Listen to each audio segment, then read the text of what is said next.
j'ai annoncé autour de moi que je venais ici, on m'a posé la question, mais qu'est-ce que viennent faire les mutuelles dans cette histoire? Donc j'y ai un petit peu réfléchi. Alors la particularité, mais vous le savez tous, c'est qu'on est un peu des assureurs paradoxaux. C'est-à-dire, contrairement à d'autres pour qui plus il y a de matière à assurer, c'est du chiffre d'affaires et c'est mieux, nous on est plutôt à l'inverse.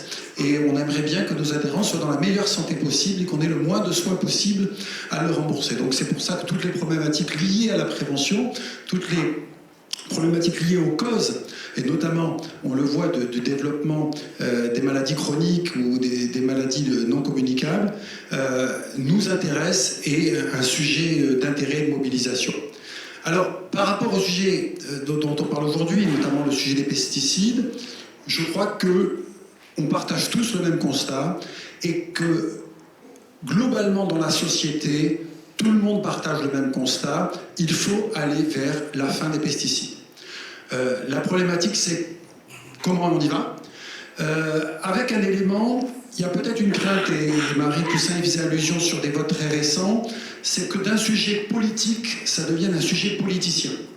C'est-à-dire que des sujets aussi importants que ceux-là deviennent l'otage de problématiques d'équilibre majoritaire, de compromis, avec...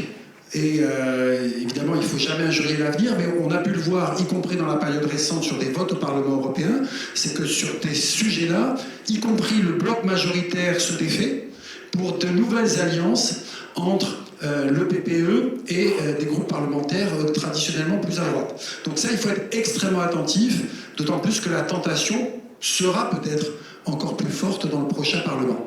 Donc, comment on va avancer dans cette direction?